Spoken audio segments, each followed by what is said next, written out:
नमस्कार, आप देख रहे हैं न्यूज़ 24। मैं हूं शीतल राजपूत। यूपी में बीजेपी से आज फिर कुछ बड़े विकेट गिरे। पार्टी में मचे भूकंप के बीच दिल्ली से एक बड़ी खबर आई। बीजेपी ने फिलहाल 100 विधायकों के टिकट काटने वाले प्लान को पोस्टपोन करने का फैसला किया है। इसके बदले कुछ विधायकों की सीटें अदला बदली की जा सकती हैं ताकि डैमेज कंट्रोल हो सके। उधर समाजवादी पार्टी ने सहयोगी दलों के साथ सीट बंटवारे का फॉर्मूला तैयार कर लिया है। 50 सीटें अखिलेश यादव ने सहयोगी दलों को दी हैं। इसके अलावा उनके कुछ उम्मीदवार समाजवादी पार्टी के टिकट पर चुनाव मैदान में उतरेंगे। पर अखिलेश की टेंशन भी कम नहीं है। सीट बंटवारे के लिए बुलाई गई मीटिंग से जयंत चौधरी गायब रहे। पूरे दिन यूपी में कैसे कैसे राजनीतिक खेल हुए, A to Z पिक्चर समझने के लिए न्यूज़ 24 संवाददाता अशोक तिवारी की ये रिपोर्ट देखिए।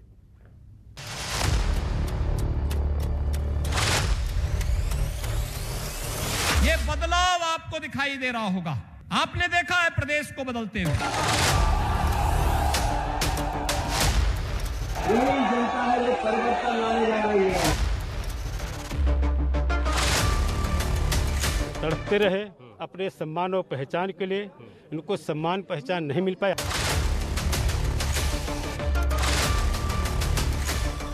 वो लोग समाजवादी पार्टी को खत्म करना चाहते हैं। भाजपा में जो आए उनका स्वागत है। तोड़फोड़ के खेल का दूसरा दिन था। इधर के लोग उधर गए, उधर के लोग इधर आए। इधर उधर के खेल को देखकर पब्लिक भी कंफ्यूज होती रही। पूर्व सांसद अवतार सिंह भड़ाना बीजेपी को टाटा बाय बाय बोलकर आरएलडी में आ गए। योगी सरकार के मंत्री दारा सिंह चौहान ने बीजेपी से इस्तीफा दे दिया। बदायूं के बिलसी से बीजेपी विधायक राधा कृष्ण शर्मा समाजवादी पार्टी में शामिल हो गए। सहारनपुर की मुजफ्फराबाद सीट से कांग्रेस के विधायक इमरान मसूद भी समाजवादी पार्टी में शामिल होने का ऐलान कर बैठे।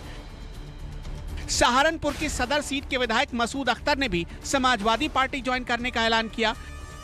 सिर्फ समाजवादी पार्टी ही गोल पर गोल नहीं किए जा रही थी, बल्कि सामने वाली टीम बीजेपी थी, जिसने पहला गोल दागा सिरसागंज से 3 बार समाजवादी पार्टी के विधायक हरिओम यादव को तोड़कर। हरिओम यादव मुलायम सिंह यादव के रिश्ते में समधी लगते हैं। हरिओम यादव ने बीजेपी ज्वाइन कर लिया।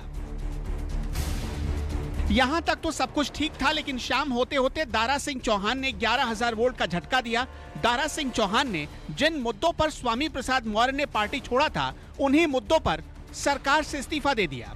योगी सरकार में दारा सिंह चौहान वन एवं पर्यावरण मंत्री थे, लेकिन सरकार के रवैये से ऐसे नाराज हुए कि पार्टी फोरम पर बात रखने की जगह झगड़ा खुल्लम खुल्ला मोल ले लिया। इस प्रदेश के पिछड़े समाज के लोगों ने, दलित समाज के लोगों ने, गरीब और वंचित समाज के लोगों ने जो पूरा अपना आशीर्वाद सहयोग दे करके भारतीय जनता पार्टी की सरकार पूर्ण 2/3 बहुमत से बनवाने का काम किया है। 5 साल तक वो तड़पते रहे अपने सम्मान और पहचान के लिए, उनको सम्मान पहचान नहीं मिल पाया। आप सभी लोग जानते हैं आज हर जगह आंदोलन, सड़कों पे धरना, प्रदर्शन सब कुछ हो रहा है। और इस बात को लेकर के मैं हमेशा अपने नेताओं से कहता रहा, लेकिन उनकी अनसुनी कर दी गई, उस पर ध्यान नहीं दिया गया। मेरी टिकट के लिए कोई नाराजगी नहीं, न मैं तो एमएलए हूँ, एमएलए तो मैं हूँ ही। मुझे कोई टिकट की कोई वो नहीं थी कि मेरा टिकट कट रहा था या कोई काट रहा था, ऐसा नहीं। जब प्रदेश के तमाम जो गरीब समाज के लोग, मैं कहा ना कि जिनके आशीर्वाद से इतना बड़ा बहुमत मिला हमारी सरकार बनाने के लिए भारतीय जनता पार्टी की, जब वो अपेक्षित रहेंगे तो मैं टिकट लेके क्या करूँगा और सरकार में मिनिस्टर रह के क्या करूँगा जब उनको न्याय नहीं दिला पाऊंगा मैं। पिछले 24 घंटे में बीजेपी के कितने विकेट गिरे? दारा सिंह चौहान, जो कि मधुबन सीट से विधायक थे, उन्होंने इस्तीफा दे दिया। पडरौना से विधायक स्वामी प्रसाद मौर्य चले गए। पिलहर से विधायक रोशन लाल वर्मा चले गए। कानपुर देहात से विधायक भगवती प्रसाद सागर चले गए और बांदा के विधायक ब्रजेश प्रजापति चले गए। लेकिन इन्हीं 24 घंटों में बीजेपी ने भी दूसरी पार्टियों में सेंध लगाई। कांग्रेस के विधायक नरेश सैनी बीजेपी में शामिल हो गए। एसपी के विधायक हरिओम यादव बीजेपी में शामिल हो गए। पूर्व विधायक धर्मपाल सिंह भी बीजेपी में शामिल हो गए। नहीं, हम लोग माननीय योगी जी से और आदरणीय प्रधानमंत्री मोदी जी के नीतियों, उनके कार्यक्रम देश को विकास के पथ पर ले जा रहे हैं, उनसे प्रभावित होकर भारतीय जनता पार्टी ज्वाइन। मैं भाजपा की नीतियों से प्रभावित होकर मैंने भाजपा को ज्वाइन किया है। बेहद से आप विधायक है, क्या दोबारा वहीं पे ज्वाइन करेगा? उसी सीट से राष्ट्रीय नेतृत्व, जो राष्ट्रीय नेतृत्व का काम है, जो राष्ट्रीय नेतृत्व का, जो राष्ट्रीय नेतृत्व फैसला करेगा उसको मैं मानूंगा। अब 30 दिनों का हाल देखिए। 30 दिन यानी 720 घंटे में बीजेपी के 20 नेता समाजवादी पार्टी में शामिल हो गए और करीब 2 और मंत्री और 10 विधायक लाइन में लगे हैं। इनके अलावा बहुजन समाज पार्टी के करीब 8 विधायक समाजवादी पार्टी का हाथ पकड़ चुके हैं। इसमें रामचल राजभर और लालजी वर्मा जैसे नेताओं का नाम शामिल है। यानी खेला तो बाद में होबे, पहले तोड़ा फोड़ा होबे। जरा लिस्ट देखिए। 30 दिनों में कैसे बीजेपी के नेता टूटते गए। स्वामी प्रसाद मौर्य गए, सीतापुर से बीजेपी के विधायक राकेश राठौर चले गए, औरैया के पूर्व विधायक इंद्रपाल चले गए, संत कबीर नगर के बीजेपी विधायक जय चौबे चले गए, आजमगढ़ से पूर्व सांसद रमाकांत यादव चले गए, बहराइच की नानपारा सीट से विधायक माधुरी वर्मा चली गई, बदायूं के बिलसी से बीजेपी विधायक आर.के. शर्मा चले गए, बुंदेलखंड से शिवशंकर सिंह पटेल चले गए, बुंदेलखंड से ही हरिओम उपाध्याय चले गए, बुलंदशहर से राकेश त्यागी चले गए, लोधी समाज के बड़े नेता उत्तम चंद्र राकेश चले गए, आगरा से हेमंत निषाद चले गए, अलीगढ़ से ब्रजेश गौतम चले गए, नोएडा से दीपक विग, मिर्जापुर से श्रीराम भारती, फर्रुखाबाद से अरविंद गुप्ता, भगवंत नगर से कृपाशंकर पटेल, रायबरेली से राहुल लोधी, मऊ से एच.एन. पटेल और बस्ती से त्रयंबक पाठक चले गए। यानी जिस लाइन पर कभी बीजेपी चलती थी, आज उसी लाइन पर समाजवादी पार्टी दौड़ रही है।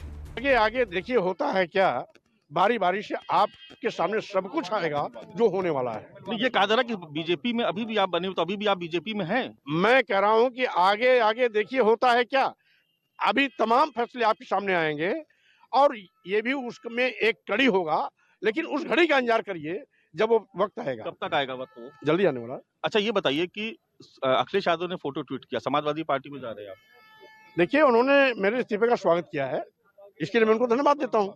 राजनीति में लिया गया फैसला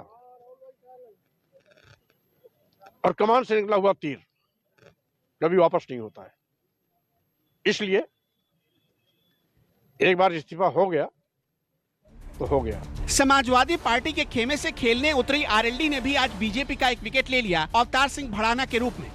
अवतार सिंह भड़ाना 4 बार के सांसद रह चुके हैं, 3 बार फरीदाबाद और 1 बार मेरठ से जीते हैं। गुर्जर समाज के बहुत बड़े नेता हैं। 2017 में मीरापुर सीट से बीजेपी के टिकट पर विधायक बने।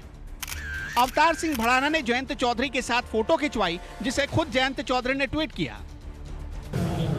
मंथन करके मैंने बात की, कोई बात करने को अच्छा तैयार नहीं था, कोई सुनने को तैयार नहीं था। अधिकारियों ने, ये पूरी सरकार चंद अधिकारियों ने और चंद भारतीय जनता पार्टी के नेताओं ने चलाई। जनता का अनदेखा किया गया है। कोई कार्य हो, जैसे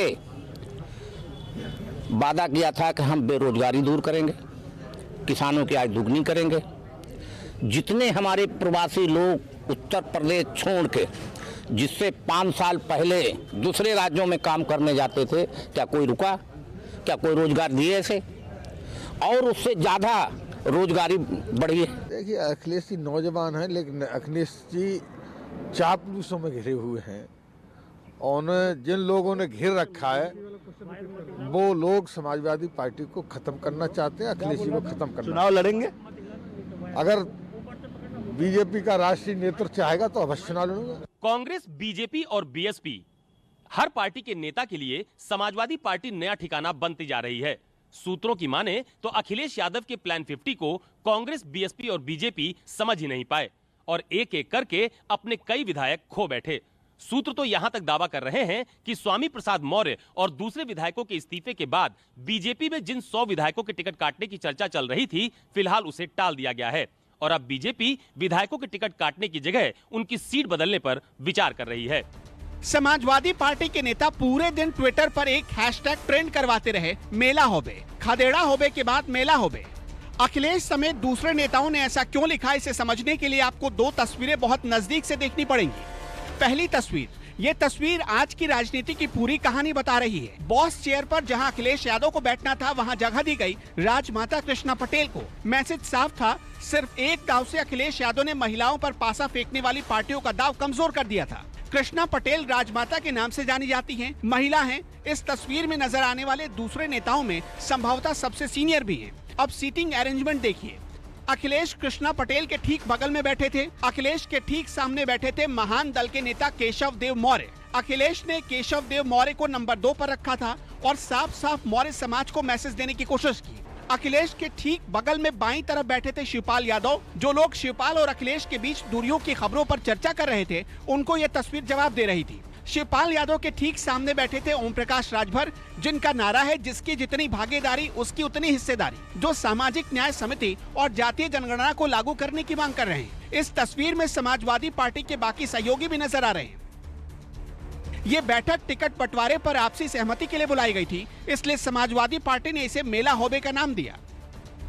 चाहते हैं जो ये हातिम तिंग सरकार बनी है, जिसने इतना कलह मचा रखी है हमारे पिछड़ों व दलितों के ऊपर, हम लोग और अखिलेश मिलके उसको हटाना चाहते हैं। अच्छा, आज देख रहा था कि तमाम सारे लोग बैठे हुए थे, जो राउंड टेबल थे उसमें आपको बीच की एक पोजीशन दी गई थी, वहां पर आपको बैठाया गया था, तो इसकी क्या मतलब निकाले जाए? आपकी अगुवाई कुछ होने वाली है क्या? देखिए, डे वन से मुझे अखिलेश जी ने पूरा भरपूर सम्मान दिया है और सबसे अलग अच्छा सम्मान दिया है। ये चाहे मेरी एज की वजह से दिया हो, जिस वजह से, ये उनकी बात है, लेकिन मुझे सर्वोपरि रखा है, मुझे सम्मान पूरी तरह।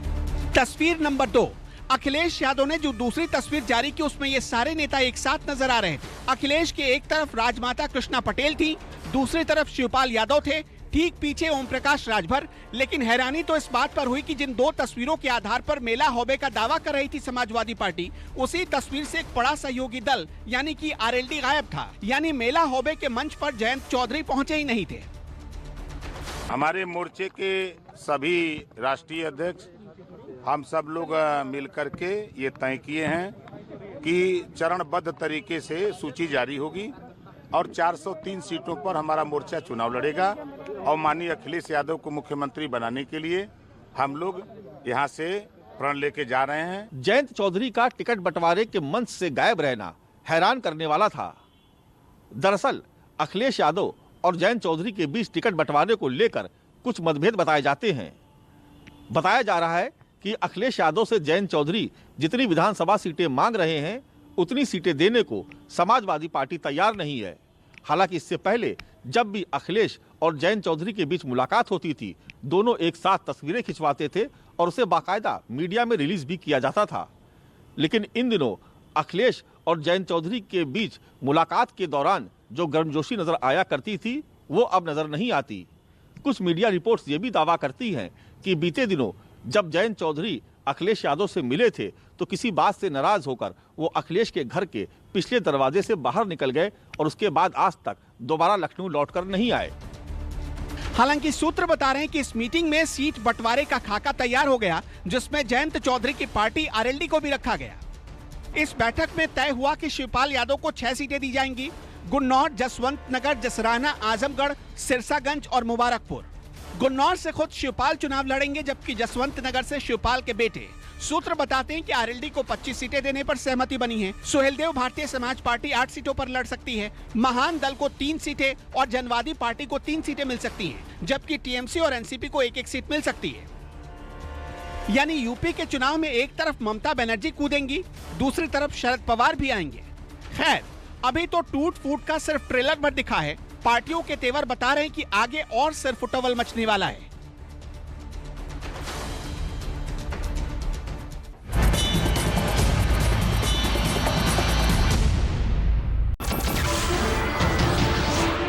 नमस्कार, मैं हूं मानक गुप्ता।